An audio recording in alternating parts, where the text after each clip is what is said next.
Hello guys, आपका स्वागत है एजुकेशनल स्टडी पॉइंट आई में। मैं सुरेश कुमार आधुनिक भारत का इतिहास की श्रृंखला लेकर आपके सामने प्रस्तुत हुआ हूं। इससे हमने पहले 4 ब्रिटिश कंपनी का भारत में आगमन के 4 वीडियो पब्लिश किए हैं, उनको आप एक बार अवश्य देख लेना। और इस वीडियो को आप पूरी तरह वॉच अवश्य करना, ये आपके से अपील है, ताकि आपको इतिहास की सही समझ विकसित हो सके। जो आपके सामने ये समस्या रहती है कि बहुत सारी तिथियां, नवाब या अंग्रेज़ों ने कौन कौन से युद्ध लड़े, कैसे द्वैत शासन लागू हुआ, ये सारी चीज़ें समझ में नहीं आती हैं, उनको हम क्रमवार पढ़ाने का प्रयास करेंगे। चैनल को सब्सक्राइब कर लेना, बेल आइकन दबाना, ताकि आपको नोटिफिकेशन मिल सके जो हम वीडियो भेजें। लाइक शेयर अवश्य करना। चलते हैं हम आगे की श्रृंखला, बंगाल में द्वैत शासन। अगर द्वैत शासन में देखा जाए कॉम्पिटिटिव एग्जाम के तहत, इसमें के 3-4 पॉइंट इम्पोर्टेंटली पूछे जाते हैं। लेकिन ये सब कैसे हुआ, उस व्यवस्था को समझना अति आवश्यक है, नहीं तो हमें सारी बातें याद नहीं होती हैं, याद होती तो भूल जाती हैं। अगर समझें तो पहला पॉइंट आता है बंगाल में द्वैत शासन कब लागू हुआ, तो आप कह सकते हैं 1765 ईस्वी में। और अंततः कब समाप्त हुआ, 1772 ईस्वी में। यानी 1765 से 1772 ईस्वी तक देखा जाए बंगाल में द्वैत शासन लागू हुआ। किसने सबसे पहले लागू किया था, तो आप कहेंगे कौन, लॉर्ड क्लाइव ने। समाप्त किसने किया था, तो वारेन हेस्टिंग्स ने। तो इस प्रकार ये महत्वपूर्ण प्रश्न बनते हैं। और इसी के साथ पहला अगर देखा जाए गवर्नर कौन घोषित हुआ था भारत में ब्रिटिश कंपनी की तरफ, तो लॉर्ड क्लाइव हुआ था। किसके बाद, प्लासी के युद्ध के बाद। लेकिन इसकी कहानी पूरी समझनी है, ताकि आप अपने मस्तिष्क में पूरे फैक्ट टू फैक्ट सारी चीज़ें बिठा सकें। तो हम चलते हैं, बक्सर का युद्ध हुआ था, इलाहाबाद की संधि हुई, जिसमें अंग्रेज़ों ने बहुत सारी शक्तियां अपने अधीन कर ली, लेकिन वो शासन नहीं करना चाहते थे। शासन करने के बहुत सारे कारण थे। पहला कारण तो यही था, वो ब्रिटिश कंपनी जो थी, ब्रिटेन की जो महारानी है, वो से ये आज्ञा प्राप्त करके आए थे कि हम यहाँ पर व्यापार करेंगे, तो यहाँ पर शासन नहीं कर सकते हैं। दूसरी बात, यहाँ पर भारतीय जो लोग थे वो ये शासन कैसे करते, समझ में इनके नहीं आ रहा था, तो शासन करना इनके लिए मुश्किल था। ऐसा वो सोच रहे थे अंग्रेज कि ऐसा ना हो कि ये विद्रोह कर दें। तीसरी बात, वहाँ का शासन और भारत का शासन किस तरह होगा, इनको भी इससे परिचित नहीं थे। तो ये सारी समस्याएं थी, जिसके कारण ये शासन अभी नहीं करना चाहते थे। तो आखिर द्वैत शासन क्या होता है? द्वैत शासन का मतलब होता है दो लोग जब शासन करते हैं, यानी दोहरा शासन। जैसे भारत में देखा जाए हम लोग कैसे हैं, एक राज्य सरकार शासन करती, दूसरा भारत सरकार। इस प्रकार ये क्या हो गया, दोहरा शासन। इसी प्रकार बंगाल में द्वैत शासन सबसे पहले लागू हुआ। तो 1765 ईस्वी में मीर जाफर की मृत्यु हो जाती है फरवरी में, और उसके बाद उसका अल्पवयस जो पुत्र होता है नजमुद्दौला, उसको भारत का नवाब बनाया जाता, बंगाल का नवाब बनाया जाता। अंग्रेज़ों ने इस प्रकार बंगाल की सुरक्षा का दायित्व अपने हाथों में ले लिया।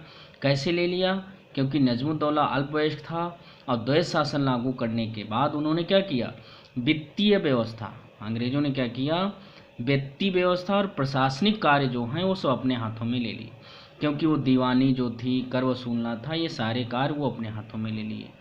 और जो यहाँ बंगाल का जो नवाब था, उसको कैसे बना दिया, उसको पेंशनर बना दिया, वो पेंशन देने लगे, वो पेंशन भोगी हो गया। नवाब जो था सिर्फ पेंशन पर आश्रित हो गया, और जो भी वित्त व्यवस्था या प्रशासनिक कार्य थे, सैनिक व्यवस्था थी, वो सारे अपने हाथों में अंग्रेज़ों ने ले ली।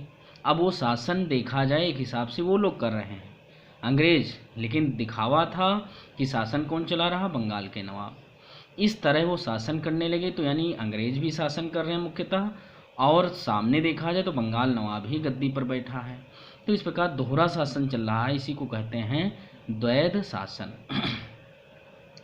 तो 53 लाख रुपए वार्षिक पेंशन दी जाने लगी, और इस प्रकार इसी में जो है पेंशन देकर इनको संतुष्ट कर दिया बंगाल के नवाब को, और सारी शक्तियाँ अपने हाथ में इन लोगों ने ले ली।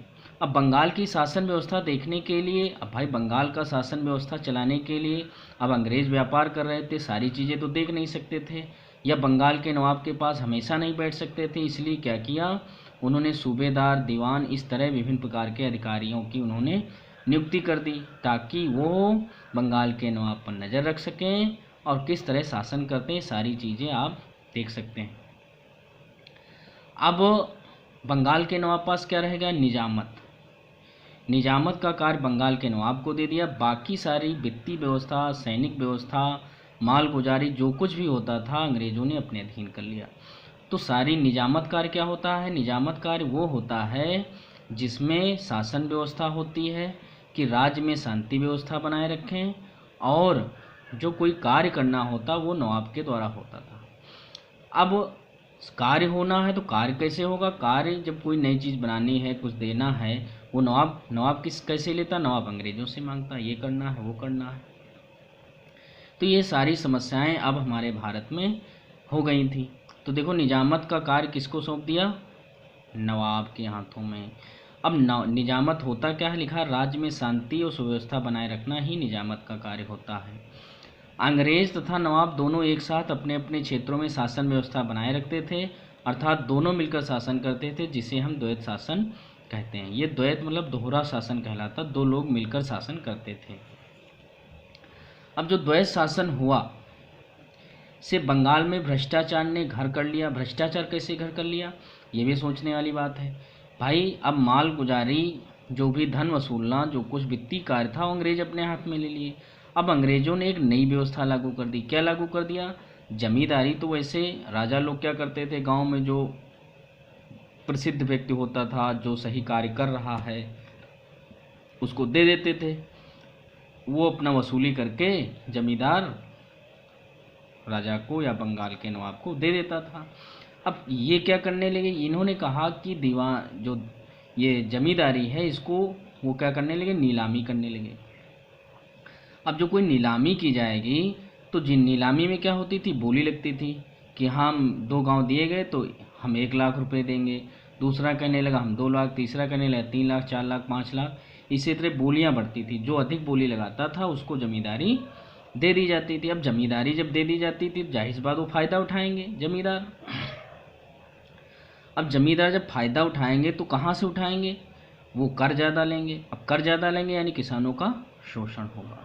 अब किसानों का शोषण होगा, यही क्या है, भ्रष्टाचार। इस प्रकार बंगाल में जो है भ्रष्टाचार धीरे धीरे फैल गया, और भ्रष्टाचार फैलते फैलते एक ऐसी स्थिति आ गई कि इसमें समस्या उत्पन्न हो गई। अब जो यहाँ पर आमदनी अधिक होने लगी तो एक स्थिति ऐसी पड़ी कि यहाँ पर समस्या उत्पन्न हो गई। क्या समस्या उत्पन्न हुई, यहाँ पर सन 1770 ईस्वी में अकाल पड़ गया। अब अकाल पड़ गया तो समस्या उत्पन्न हो गई। उससे पहले हम थोड़ा गवर्नर के बारे में थोड़ा जान लेते हैं क्या है। तो बंगाल का पहला गवर्नर लॉर्ड क्लाइव 1757 ईस्वी में बना था 1760 ईस्वी तक। 1760 ईस्वी में इसको वापस बुला लिया जाता है ब्रिटिश इंग्लैंड को, और ये 3 वर्षों तक जो है पहला गवर्नर बनकर रहता है। कौन, लॉर्ड क्लाइव। किसके बाद, प्लासी के युद्ध के बाद। और दूसरी बार इसे 1765 में जब बक्सर का युद्ध जीता जाता है तो फिर वापस आता है। इस प्रकार 1765 से 67 में ये फिर दोबारा बनता है। कौन बनता है, लॉर्ड क्लाइव। अब इसके बाद देखा जाए दोबारा बनता है जब दूसरी बार आता है, लेकिन 57 से 60 तक पहली बार, और 60 से जो 65 तक है फिर शासन कौन करता है, गवर्नर कौन होता है, तो बंगाल का दूसरा गवर्नर कौन था, बंस्टार्ड जो था 1760 से 1765 तक गवर्नर रहता है।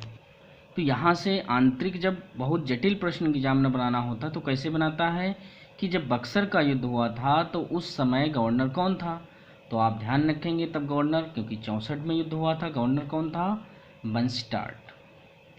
इसके बाद देखा जाए द्वैत शासन प्रणाली की नींव किसने रखी, लॉर्ड क्लाइव। इससे पहले हमने बताया था लॉर्ड क्लाइव ने 1765 ईस्वी में जब बक्सर का युद्ध हुआ उसके बाद उसने क्या किया, द्वैत शासन लागू किया। अब यहाँ से 2 प्रश्न बनते हैं, कैसे कि लॉर्ड पहला गवर्नर किस युद्ध के बाद बना, तो प्लासी के युद्ध के बाद। द्वैत शासन किसके बाद लागू हुआ, तो बक्सर के युद्ध के बाद। फिर है 1767 से 69 ईस्वी तक बंगाल का गवर्नर वेल्स्टर बना, और 1769 से 72 तक बंगाल का नवाब कार्टियर रहा। अब कार्टियर के बाद 72 में आ जाता है कौन, वारेन हेस्टिंग्स। तो हमने जिक्र किया था 1770 ईस्वी बंगाल में भीषण काल पड़ा, और उस समय बंगाल का गवर्नर कौन था, कार्टियर था। अब कार्टियर के समय बंगाल में भीषण अकाल पड़ गया एक तरफ, अब एक तरफ अकाल पड़ गया, दूसरी तरफ अंग्रेज़ों ने क्या किया भाई, यहाँ पर जो है प्रॉफिट अधिक हो रहा है, इसलिए जो 6% देते थे वहाँ अंग्रेज़ों को लाभ, वो बढ़ाकर उन्होंने 10 या 12% कर दिया। अब 12% तो इनको ज़्यादा धन की ज़रूरत पड़ती थी, इधर अकाल पड़ गया, अकाल पड़ने से धीरे धीरे इनकी आय में कमी हो गई।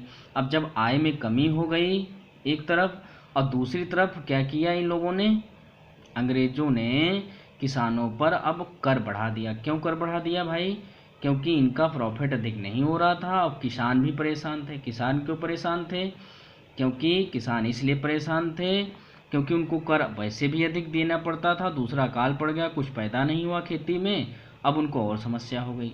और समस्या होने पर इनको थोड़ा बहुत कुछ छूट देनी थी और कुछ इनको ऋण उपलब्ध कराना था ताकि ये अपनी स्थिति सुधार सकें, लेकिन ऐसा ना हुआ। अंग्रेज़ों ने क्या किया, इन पर और कर बढ़ा दिया। साथ में कारीगर लोग जो थे उनको भी ध्यान में देखा और कहा कारीगरों से जो हम कहें वो बनाओ और जितने में हम चाहेंगे उतने में खरीदेंगे, और आप कहीं भी और नहीं बेच सकते हैं। तो ये सारी समस्याएं कारीगर, किसान सब परेशान होने लगे और ये अकाल भी पड़ गया। ऐसी स्थिति में देखा जाए बंगाल में लगभग 1/4 लोगों की इस अकाल में मृत्यु हो गई। इतिहासकारों ने कभी 20%, 25%, कोई 30% लिखता है, तो ये अमूमन मानकर चलो लगभग 1/4 लोग जो है, लगभग 25% लोग उस समय अकाल में, भीषण अकाल में मृत्यु हो गई थी। फिर क्या हुआ, 1767 ईस्वी में लॉर्ड क्लाइव पर ब्रिटेन में महायोग चलाया गया, क्योंकि जब दूसरी बार ये बनता है 65 से 67 तक लॉर्ड क्लाइव क्या बनता है, गवर्नर। तो जब गवर्नर बनता है तो 67 में इसको वापस बुला लिया जाता और इसके ऊपर महाभियोग चलाया जाता। तो ये भी एक प्रश्न बहुत कई बार पूछा गया है कि कौन ऐसा गवर्नर था जिस पर ब्रिटिश में क्या महाभियोग चलाया गया, तो लॉर्ड क्लाइव पर महाभियोग चलाया गया। सबसे सफल गवर्नर देखा जाए तो लॉर्ड क्लाइव ही था।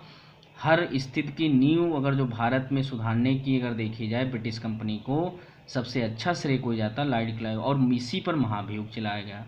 पहली बार जब ये गया था 1757 से, जब ये 60 में वापस गया तो इसकी बहुत वाहवाही होती है। दोबारा जब वापस गया तो इस पर लोग हंसते हैं। क्यों हंसते हैं, क्योंकि समस्या उत्पन्न हो गई है। इसके ऊपर महाभियोग लगाया गया है। महाभियोग लगाने का कारण क्या था, इसके पर आरोप लगा कि आपने अमीर चंद की धोखे से हत्या करवा दी। दूसरी बार सिराजुद्दौला को छल से मारा आपने। तीसरी बात, मीर जाफ़र को घूस देकर, भाई जब इसको मीर जाफ़र को बनाया है इसने, जब सिराजुद्दौला की छल से मृत्यु हुई है प्लासी के बाद, तो इसने कुछ रुपए भी लिए थे। तो ये सारे इस पर आरोप लगे, जिसके कारण इस पर महाभियोग लगाया गया और ये अंततः बहुत परेशान हो गया, इस दुख को सहन ना कर सका। अंततः 1774 ईस्वी में इसने आत्महत्या कर ली। किसने, लॉर्ड क्लाइव ने। तो ये लॉर्ड क्लाइव की कहानी थी और लॉर्ड क्लाइव ने उस समय बहुत सारे सुधार किए थे, उनको भी समझ लेते हैं। पहला कार्य इसने किया, लॉर्ड क्लाइव ने अधिकारियों को घूस लेने के लिए मना कर दिया कि आप किसी भी तरह, जब ये गवर्नर था तब की बात बता रहे हैं, इसने कहा कि कोई भी घूस यहाँ नहीं ले सकता है। और दूसरी बात कहा, किसी प्रकार का नजराना या पुरस्कार भी अधिकारी नवाबों या राजाओं से स्वीकार नहीं करेंगे। ये नहीं कि आप नजराना और पुरस्कार लेकर उनका गलत काम भी सही कर दिए, तो ये भी इसने मना कर दिया। ये भी एक अच्छा कार्य था। फिर क्या किया, मद्रास, बम्बई और बंगाल प्रेसिडेंसियों में हमेशा अधिकारियों का तबादला करता रहता था। क्यों, क्योंकि घूसखोरी में क्या होता था, आपस अपना पूरा जाल बिछा लेते थे कहीं पास रहकर अधिकारी लोग। अब अधिकारियों को तबादला कर देते थे, जिससे वो समझ में नहीं आता था, पूरा जाल बिछाया भ्रष्टाचार का, वो समाप्त हो जाता था। तो ये 3 कार्य उसने सही किए। तो ये 3 कार्य करने के बाद उपरोक्त सुधार भ्रष्टाचार में दमन हेतु किए गए और अंततः कुछ सुधार भी हुआ, लेकिन पूर्ण रूप से सुधार ना हो सका। अब इसके बाद 1772 ईस्वी में जो आपका होता है कार्टियर के बाद जो गवर्नर बनता है वो आता है वारेन हेस्टिंग्स। 1772 ईस्वी में जब वारेन हेस्टिंग गवर्नर बनकर आता है तो सबसे पहले इसने क्या किया, कहा द्वैत शासन जो है इससे भ्रष्टाचार उत्पन्न हो रहा है, इसलिए द्वैत शासन को बंगाल में इसने समाप्त कर दिया। और इसने क्या कहा कि बंगाल पर कंपनी का ही प्रत्यक्ष रूप से शासन लागू हो गया। शासन इसने कंपनी का लागू कर दिया और कलकत्ता को कंपनी का केंद्र बनाया, जो बंगाल की वास्तविक राजधानी बनी। तो इस प्रकार आपने द्वैत शासन के बारे में, सभी लोगों ने द्वैत शासन के बारे में अच्छे तरीके से पढ़ा। इससे संबंधित जो गवर्नर हुए उसकी भी इस वीडियो में हमने आपके सामने प्रस्तुत किया।